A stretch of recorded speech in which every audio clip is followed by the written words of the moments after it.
አንቺ ለሱ ምን አድርገሽለት ታውቂያለሽ? ምሳሌ ስትታመም 6 ዓመት ሙሉ ያጠራቀምኩትን ገንዘብ ሰጣሁት። ማለት ደግሞ ምሳሌን እንዳጠፋላት ገንዘብ ስትሰጠኝ እሺ ብዬ ተቀብዬ ለብሩክ ሰጣሁት። ማህሌት ምሳሌን አጥፊልኝ ብላ ለአንቺ ገንዘብ ከፍላሽ ታውቃለች? አዎ መድብል፣ ማህሌት እኮ ምሳሌን ያላደረገቻት ነገር የለም። አሁን እንደዚህ ቁጭ ብላ ሰዓት ምሳሌን እኮ ቀኑ ያልደረሰች ነፍስ በምንም አይነት መንገድ ልጠፋ እንደምችል ነው ማየው። ወይ ጉድ! ለካ ወንድሜ ጠላቱን በጉያው አቅፎ ነው ይኖረው። አዎ መድብል፣ ብዙ ጊዜ ለብሩክ ልነግረው ሞክሬ ነበር፣ ግን ዘግይቶ ነው የገባው። እውነትሽን ነው፣ ብሩክ በብዙ ነገር ይዘገይ ነበር። አይ መዘግየት እንኳን አይደለም፣ ብሩክ የተረጋጋ ሰው ነበር። በቃ ለማንኛውም ቅድስት ቃል መጋባልሽ ነገር ቢኖር ብሩክን በህይወት ካገኘሁት ለአንቺ እንደምድርልሽ ነው። ታላቅ ወንድሙ መሆኔን አትርሽ። እኔ የምለውን ሁሉ ነው የሚያደርገው። ቆይ ውስጥ ያለው ሰው ምን ያክል ይታመናል? በዚህ ስራ እምነት የለም። ከታመነልን እንጠቀምበታለን፣ ከካደን አይሳካልንም፣ ወይ ደግሞ አደጋ ውስጥ ልንወርቅ እንችላለን። ታዲያ ተጠባባቂ ማምጣት አልነበረብን? ሞገስ፣ ጊዜ የለንም። ካሌብ በዚህ ከተማ ውስጥ አለመኖሩ ለእኛ ጥሩ አጋጣሚ ነው።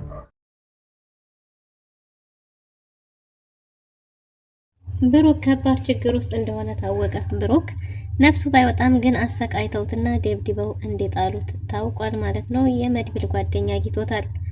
እነሱም በር ዘለው ገብተው ከባድ ችግር ውስጥ ገብተዋል። በሰላም ይወጡ ይሆን? ማህሌትም ኤፍራታን አሳልፋ ላለመስጠት እየታገለች ነው። ዝና ደግሞ ኤፍራታን እያሳደደ ነው ማለት ነው። ኤፍራታን ለመግደል እንግዲህ አስቦ ቆርጦ ተነስቷል። እነ መድብልም እዛ ቦታ ላይ እንዲሄዱ መረጃው ደርሶት ለማህሌት ደውሎ ስለ መድብል አጣሪ ቢላትም መድብል ስለ በዛት ቤቱ ነው ወይስ የት ነው ያለው ብሏት ነበር። ግን ደግሞ ማህሌት አሁን ማንም ጋር ደውላ ምንም አይነት መረጃ ልታገኝ እንደማትችል ተናግራለች ማለት ነው። ምሳሌም አባቴ መች ነው የሚመጣው በጣም ናፍቆኛል እያለች ቀን በቀን በሀሳብና በጭንቀት መብሰልሰል ጀምራለች። እንቅልፍ ማታለች። ቅድስትም ሳምንት ይመጣል የሚል ምላሽ ሰጥታታለች። መድብል የመጨረሻ ቃል ተጋብተዋል። ምንም ችግር ቢፈጠር አንዱን አንዱ ጥሎ እንደማይሮጥና እዛው እንደሚጋፈጡ ብሩክ ያለበትን ሁኔታ አጣርቶ መውጣት እንጂ ምንም ነገር እንደማያረጉም ጭምር። ሰላም ሰላም! ውድና የተወደዳችሁ ውድ ቤተሰቦች እንደምን አላችሁ? በያላችሁበት የዓለም ዳርቻ ሰላማችሁ በዘት ተረፍ ይበል እያልን ዛሬም በአዲስ መተናል። እናንተም በቅንነት ላይክ፣ ሼር፣ ሰብስክራይብ ማድረጋችሁን አትርሱ።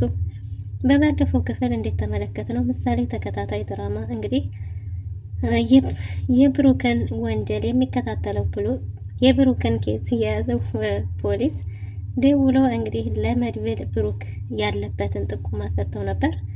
እናም ለፖሊስ ብናሳውቅ ፖሊሶቹ የራሳቸው ስለሆኑ ቀድሞ ለነሱ መረጃ ሊደርስ ስለሚችል እኛ ቀድመን ራሳችን ይህን ነገር ማጣራት አለብን የሚል ሀሳብ መድብል አምጥቶ ነበር። እናም በዚህ ሀሳብ ከጓደኛው ጋር ከመከረ በኋላ ሞገስ ጋር እንግዲህ ሁላቸውም አውርተዋል። ሞገስም ግዴታ እሱ ደስተኛ ሆኖ ለመኖር ወይም ደግሞ ነፃ ለመውጣት ፍርሃቱን ትቶ መጋፈጥ እንዳለበት መድብል ነግሮታል ማለት ነው። እና ሞገስም በሀሳባቸው ተስማምቷል። በሌላ በኩል ጠበቃው ሉላ ከሱ ጋር እስካልተኛች ድረስ ኬዛቸውን ቶሎ እንደማያሳካው ሀብትና ንብረታቸውን ቶሎ እንደማያስመልስላቸው ተናግሯል። ግን ሀሳቡን ተቀብላ ከሱ ጋር ከሆነች ግን በነፃ ሀብትና ንብረታቸውን እንደሚያስመልስላቸውም ጭምር ነግሯታል። እናንተ ባለትዳር ነኝ ብለህ የለም ወይ? በትዳር ላይ እንዴት እንደዚህ አይነት ብልግና ትሰራለህ?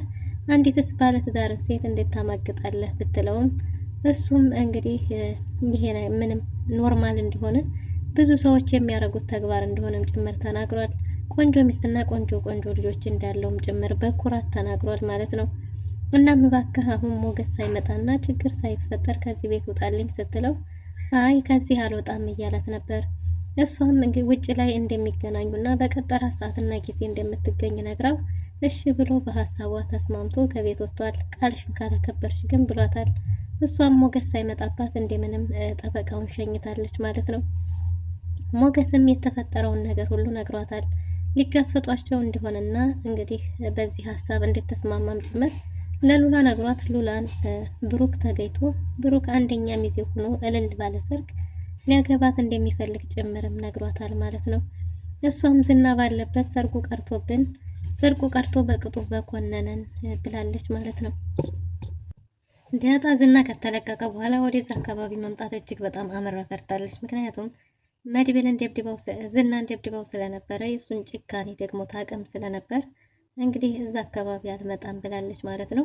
መድብልና ሞገስ እንዲሁም ጓደኛ ሆነው ብሩክ ያለበትን ሁኔታ ስላወቁ ብሩክ ያለበትን ቦታ ጠንቅቀው አውቀዋል። በዛ ላይ ደግሞ እነዚህ ሰዎች እጅግ በጣም አረመኔና ጨካኝ ከመሆናቸው የተነሳ እነሱ እጅ የገባ ሰው አንድ ጊዜ እንደዚህ የረፍት ሞትን እንደማይገሉና እያንዳንዱ የሰውነቱን ክፍል አውጥተው ከሸጡና እንደማያገለግላቸው ካወቁ ብቻ እንደሆነ የሚገሉትም ጭምር ተሰምቷል ማለት ነው። እና ብሩክንም አሁን ብናገኘው ወይ አይኑ ወይ የሆነ ነገሩ ጎሎ ነው የሚሆነው እንጂ ሙሉ አካሉን አናገኘውም የሚል ስጋትን ፈጥሮባቸዋል። መድብል ወንድሜን ገለውት ይሆናልም እያለ ነው። እናም ካሌብ እዚህ ስለሌለ የካሌብ አለመኖር ጥሩ አማራጭ ነው ለኛ ብለዋል። በዛ ላይ ከውስጥ የካሌብ የሆነውን ሰው አንድ ሰው እንደምንም አሳምነው የሚገቡበትን መንገድ ጠቁሟቸው ወደዛ ቤት አምርተው ነበር። ምሳሌም በተኛችን በተቀመጠችበትም አባቷን እያስታወሰች አባቷን እጅግ በጣም ናፍቃለች። የሚመጣበትንም ቀን በጉጉት እየተጠባበቀች ነው። አባቴ መች ነው የሚመጣው እያለች ነው። ቅድስትም ደግሞ የእሷን ጥያቄ ለመመለስ እጅግ በጣም ተሳካለች። ዛሬ፣ ነገ፣ ተነገ ወዲያ የሚለው ነገር አሁን ላይ ተመሳሳይ ሲሆንባት ምሳሌም መረዳት ማለት እንዴ በፊቱ ማመኗን ትታለች ማለት ነው። አባቴ የሆነ ነገር ሆኖ ነው እንጂ ደህናም ቢሆን ይመጣ ነበር። እኔን እያሞኘሽ ነው ታይላንድ ነው ያልሽኝ እንጂ ታይላንድም አልሄድም የማለት ውሳኔ ላይም ደርሳለች። እናም እንግዲህ እነ መድብል በህይወታቸው ቆርጠው አንድ ደረጃ ላይ እንደርሳለን። ብሩክን ለማዳን ራሳቸውን አሳልፈው መስዋዕትነት ብሩክ ወደ ያለበት ግቢ ባጥር ዘለው ለመግባት ወስነዋል ማለት ነው። ዝናም ኤፍራታን ለመግደል ኤፍራታ የት ነው ያለችው እያለ እያጠያየቀ ነው። ማህሌት ኤፍራታን አሳልፋ እንደማሰጣትና አገሩን ለቃ እንድትሄድ ብትጠይቃትም ኤፍራታም ስራዬን ትቼ የትም አልሄድም፣ ስለዚህ እህትሽ ነኝ፣ አሳልፈሽ ከሰጠሽኝም እዚሁ ልሞት እያለች ነው። ማህሌትም በተቻለ መጠን አሳልፋ እንደማሰጣትና ግዴታ ገፍቶ ከመጣና እጁ ከገባሽ ግን ነፍስ ይማር፣ ግን እኔ ርቀሽ አካባቢው እንዳያገኝሽ ብላት ነበር። እናም እሷም ይዘሽ ነይ ተብላ እሺ እስካሁን ድረስ ቤት እየጠበኳት ነው አልመጣችም ብላ ነበር። ይባስ ብሎ ከሌሊቱ 6 ሰዓት ላይም ደውሎ ስለ ኤፍራታ ጠይቋት ነበር። ኤፍራታ ቤት እንዳልመጣችና ስልኳን አጥፍታ እንደጠፋችም ነግረዋለች። የት ነው የት ሄዳ ነው ቢላትም የት እንደሄደች እንዳልነገረቻትና አንተ እንደመፈታተህን እያወቀች እንዴት አርፋ ትቀመጣለች ብለህ ነው ስልኳን አጥፍታ ጠፍታለች፣ ካገኘኋት ወደ አንተ ይዣት እመጣለሁ በሚል አታላለች ማለት ነው። እና ዝና መድብል በዚህ ሰዓት ቤት ነው ወይ ያለው? የማይሆን ስህተት ሳይሰራ አይቀርም። መድብል ስህተት ሰርቷል ይመስለኛል፣ የማይነካውን ነክቷል እያላት ነበር። ግን ደግሞ ማህሌትም ስለምን እያወራ እንደው ስላልገባት የምን ስህተት ነው ምንድን ነው እያለች ነበር። እስቲ አሁን ደዌና አረጋግጪ መድብል በዚህ ሰዓት ቤት ውስጥ ነው ወይስ የት ነው ብትባልም አይ ስለ መድብል ማወቅ እንደማችልና ማንም ሰው ሊነግራት እንደማይችል ነግረዋለች። ግን ምን ተፈጥሮ ነው ምንድን ነው የማውቀው ነገር የለም ስትለው አንቺ አታውቂም ብሎ መረጃውን ያው ደብቋል ማለት ነው። እነ መድብልም እዛ ግቢ ውስጥ ገብተዋል። የመድብል ጓደኛ ብሩክን ያለበትን ሁኔታ ያየና ያወቀ ይመስላል። ብሩክ የሽጉጥ ድምጽ በሰማ ጊዜ ያው ሰውነቱ እግሩ ይንቀሳቀስ ነበር፣ ግን ደግሞ መነሳት አይችልም። አዴማምተውና ደብድበው አሰቃይተው የጣሉት አይነት ነገር ይመስላል። እናም የመድብል ጓደኛ ቢያገኘውም እሱን ይዞ ለመውጣት የሚመቻች ሁኔታ ላይ ስላልሆኑ ብቻ አይቶት ተመልሷል ማለት ነው። ወይስ መድብልን አሳልፎ ለነሱ ለመስጠት መድብልን እያዘናጋ ያለው ሰው ይሆን? ይህ ሰው ትክክለኛ የመድብል ወዳጅ ይሆን ወይስ የካሌብ ጓደኛ ነው? ምንም አልገባኝም። ምክንያቱም መድብል ማነው ብሩክን አግኝቶታል ወድቆ፣ ግን ደግሞ ሊነካውም ሆነ ምንም ሊለው አልፈለገም። ብቻ ግን ተመልክቶት ያው እየዞረ አይቶት ነበር። በዛ ላይ ኃይለኛና ከባድ ተኩስ ተነስቷል። በዚህ ተኩስ ውስጥ መድብል ክፉ ነገር ይገጥሞ ይሆን ወይስ ብሩክንስ ይዘው መውጣት ይችላሉ ወይ የሚለው ነገር ትንሽ ከባድ ነው ማለት ነው። ምክንያቱም ሰዎቹ ኃይላቸው ጠንካራ እንደሆነ በጣም ከባድ እንደሆኑ ቀድመው ራሳቸውም ጠንቅቀው ያውቋቸዋል። መድብልም ስለነዚህ ሰዎች ብዙ መረጃዎችን ያውቃል።